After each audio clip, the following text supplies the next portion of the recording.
Once upon a time, Julia Roberts was the best-paid actress in Hollywood. She earned $20 million for a single film, but it has been more than 10 years since her last major success. By her standards, the latest movies she has made are a total failure. In order to find employment, she had to relocate to Netflix.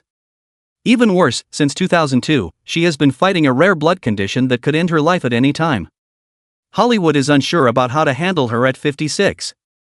Clearly, her golden age is over. In Smyrna, Georgia, on October 28, 1967, Julia Roberts was born. However, her story didn't start like most. She didn't even set foot on a film set before her family made history. The Atlanta Actors and Writers Workshop, one of the earliest acting schools in the South, was operated by her parents.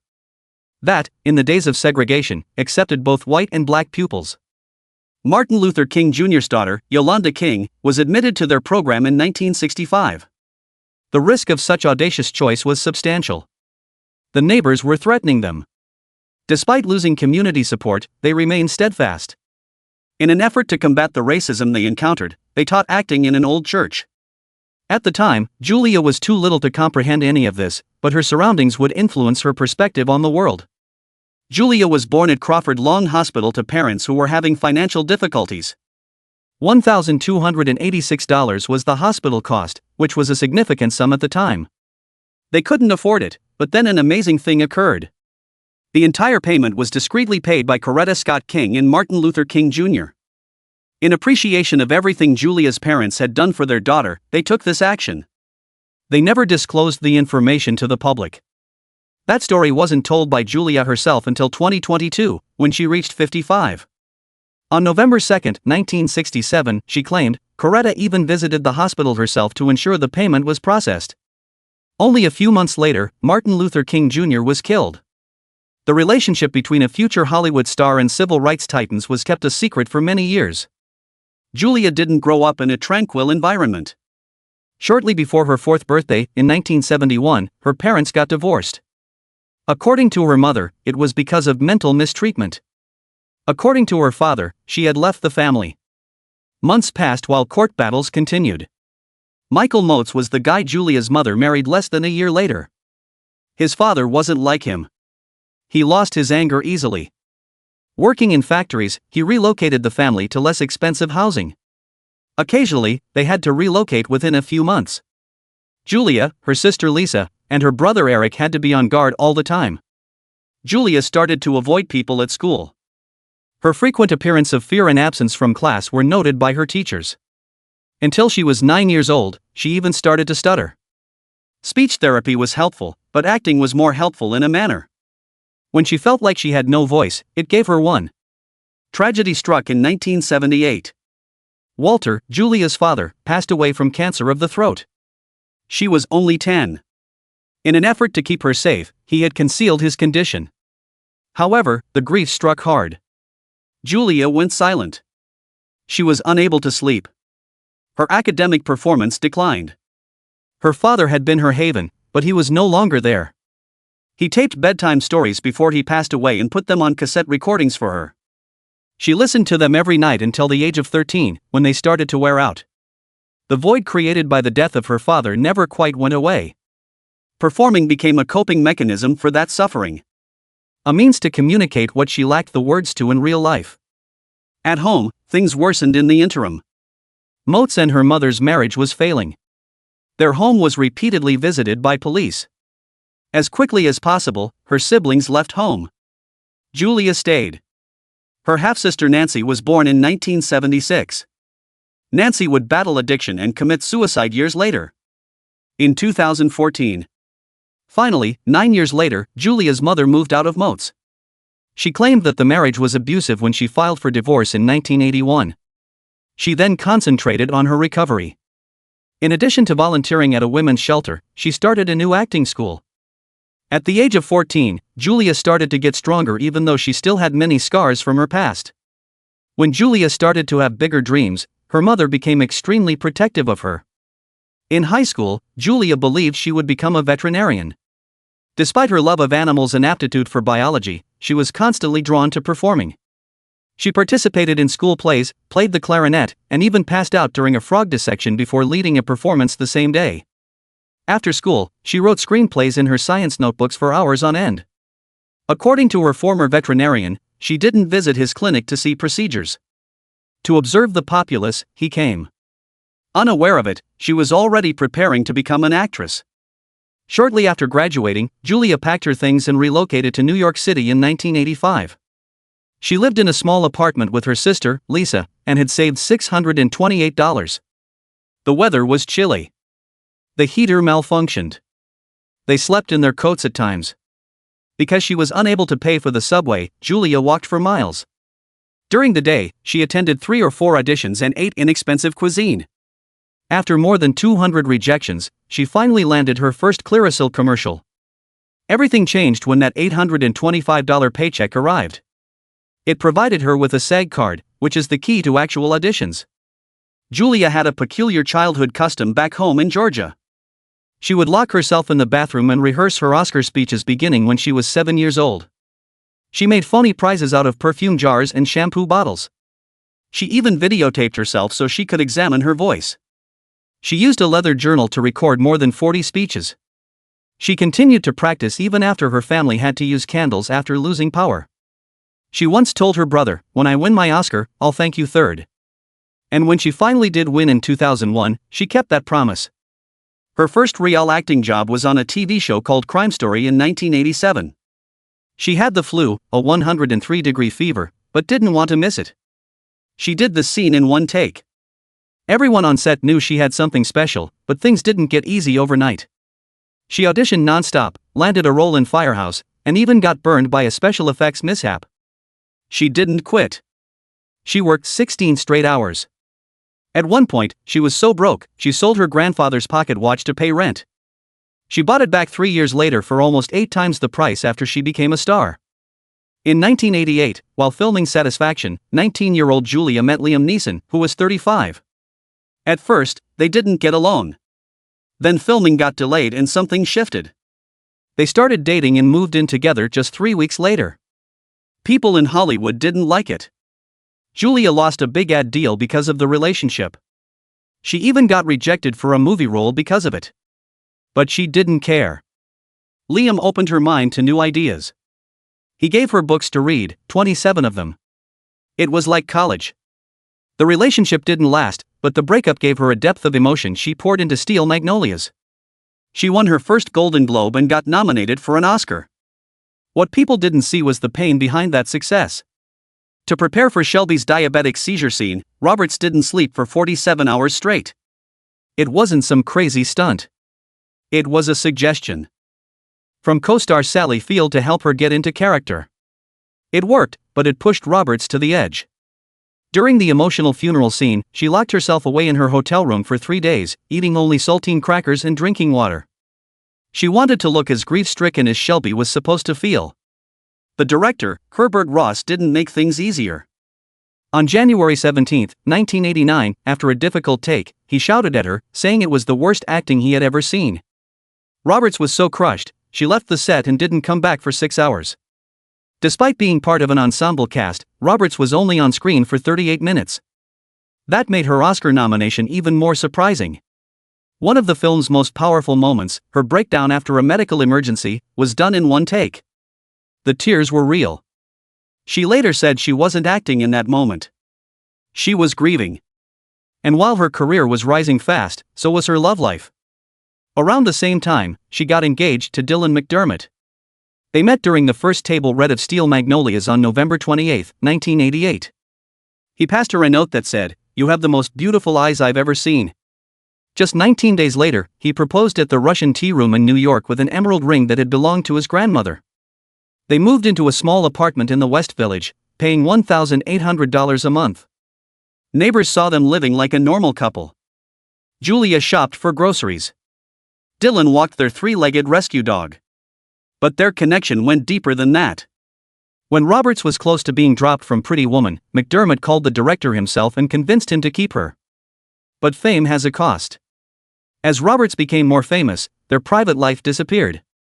On March 12, 1990, 2 weeks before Pretty Woman premiered, she canceled their June wedding. A tabloid had offered their doorman $25,000 just to get into their apartment. That was the final straw. She realized she couldn't have both, a normal life and superstardom. Ironically, Pretty Woman almost didn't have her in the first place. The role of Vivian was offered to 7 other actresses first. Michelle Pfeiffer turned it down on February 7, 1989. Molly Ringwald passed on it in March. Meg Ryan said no after reading the script. Daryl Hannah thought it romanticized prostitution. Jennifer Jason Leigh didn't find the character deep enough. Valeria Golino was too busy. Karen Allen didn't like the age gap. Finally, Roberts auditioned on April 3. Director Gary Marshall liked something about her. He called it her luminous vulnerability. But even then, Richard Gere wasn't interested. Marshall got them together at Gere's apartment. Roberts slipped him a post-it note. "Please say yes." That was the moment it all changed. Their chemistry was instant, and it convinced Gere to join the film. It turned into one of the most iconic movie pairings of all time. Yet, Roberts wasn't exactly paid like a star. For Pretty Woman, she earned just $300,000. After taxes and agent fees, that came out to about $273 a day. She stayed in a hotel that cost $75 a night. Meanwhile, Gere got $5 million plus a cut of the profits, which eventually earned him around $12 million. The movie was a massive hit. It opened on March 23, 1990, and made $11.3 million in its first weekend. That's more than 37 times what she was paid. It stayed in theaters for 16 weeks and ended up making $463.4 million worldwide. Her red opera dress became a fashion sensation, spawning $30 million worth of knockoff sales. The VHS sold 2.8 million copies at nearly $90 each. Even tourism at Rodeo Drive went up 27%. But Roberts didn't see much of that money. Disney executives got bonuses. She got a lesson. By 1993, she charged $10 million for the Pelican Brief. In 2000, she became the first woman to get $20 million for a single role, Erin Brockovich, changing Hollywood paychecks forever. Still, not everything was going right in her personal life. After Dylan McDermott, Roberts fell in love again, this time with Kiefer Sutherland. They met while filming Flatliners. By August 1990, they were engaged and planning a massive wedding for June 14, 1991. Roberts bought a $8,000 dress and $425 Manolo Blahnik shoes. It was going to be a Hollywood fairy tale. But the fairy tale fell apart. In May 1991, a 24-year-old exotic dancer named Amanda Rice told the London Sun she had been involved with Sutherland. She said he had left Roberts and moved into a hotel with her. Then she claimed he called Roberts an insecure ice princess.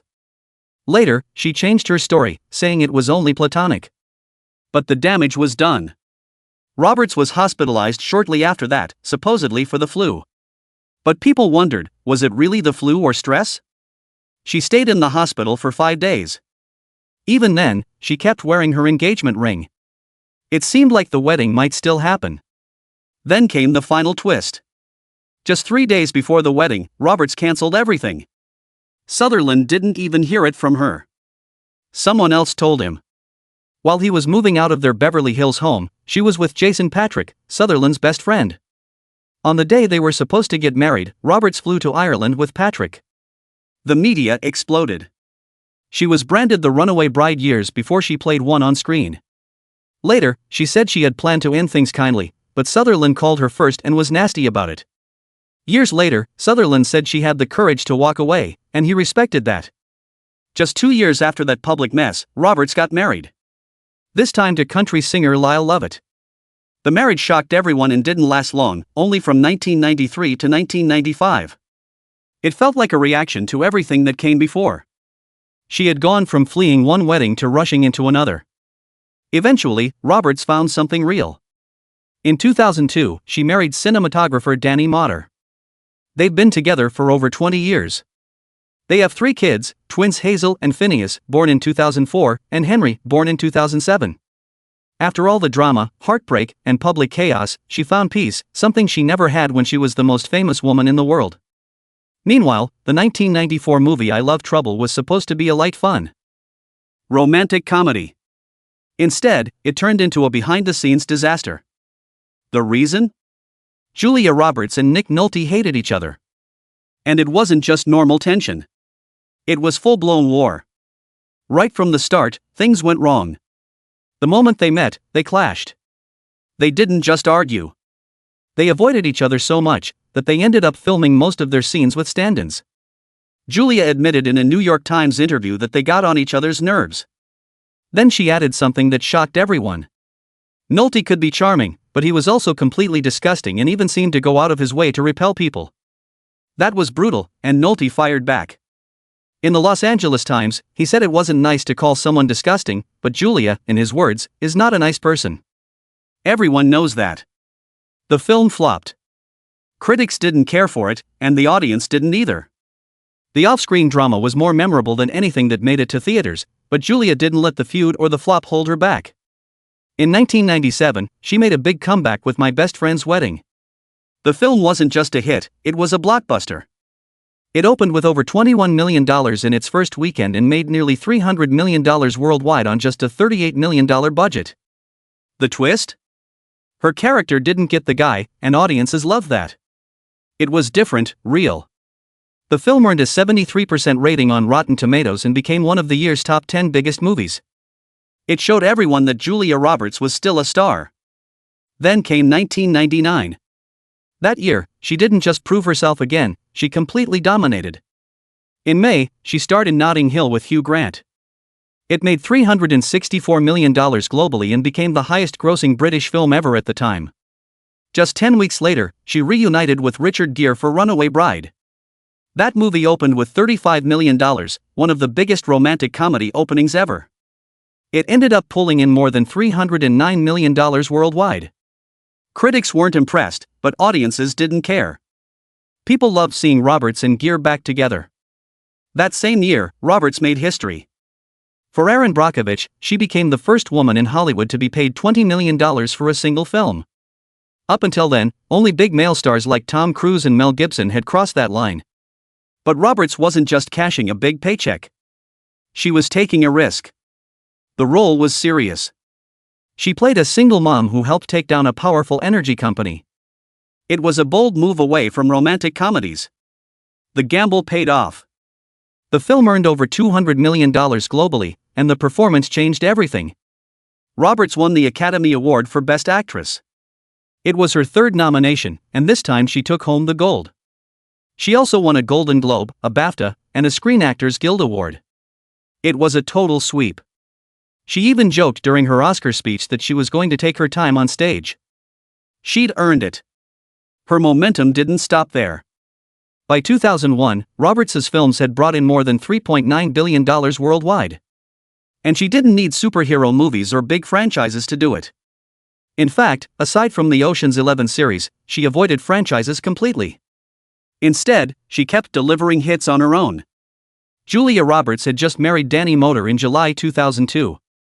She was 35, newly in love, and fresh off her Oscar win for Erin Brockovich. But within weeks, something felt wrong.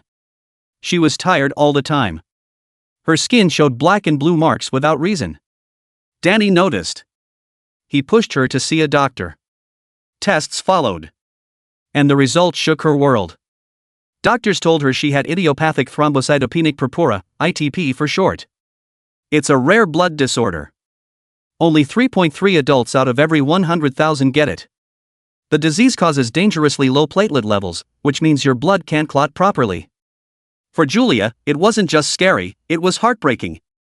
At that moment, her biggest dream was to be a mother, but the diagnosis made that feel uncertain. Still, she didn't give up. 2 years later, she gave birth to twins, Hazel and Phineas. Then in 2007, her son Henry was born. Despite her illness, Julia became a mother of 3. She didn't let the condition define her. The truth is, Danny may have saved her life. He spotted the symptoms before she even knew something was seriously wrong. Her unexplained bruises and fatigue weren't just stress or tiredness. They were signs of a bigger problem. When her platelet count dropped far below the normal range of 150,000 to 450,000 per microliter of blood, doctors jumped into action. If left untreated, she could have faced internal bleeding, even in the brain. Danny's quick thinking changed everything. The disease itself is tricky. Her immune system had turned on her. It started attacking her own platelets as if they were enemies. No one knows exactly why. Maybe it was stress, maybe genetics. But the timing made sense. Her life was under a microscope. Her marriage, her fame, everything. Her body, under pressure, betrayed her. She had to be careful every day. Even a small cut could be dangerous. Sometimes, internal bleeding could happen with no warning. Doctors monitored her constantly, especially when her platelet count neared 20,000. The danger zone. Any lower and a fall or bump could be life-threatening. To fight it, Julia started a long list of treatments. First came steroids like prednisone. They helped. But brought side effects, weight gain, mood swings, puffiness. Being in the spotlight made that even harder. When those weren't enough, she added IVIG therapy. It took hours and had to be done around her film schedule. Later, she used newer drugs like romoplastim and L-trombopic, which helped her body make more platelets. In the worst moments, she relied on rituximab, a strong drug that wiped out the bad immune cells. All this wasn't cheap. Her treatments could cost over $150,000 per year. But she kept working. She kept showing up to sets, premieres, and award shows. Behind the scenes, she juggled motherhood, scripts, and medical charts. She kept it quiet. That was the most impressive part. Julia is known around the world, but almost no one knew about her battle. She covered bruises with makeup. She scheduled shoots around flare-ups. Costume teams adjusted outfits to hide symptoms. Even close co-workers had no idea. She never wanted sympathy. She just wanted to live her life. But her personal life wasn't always so private.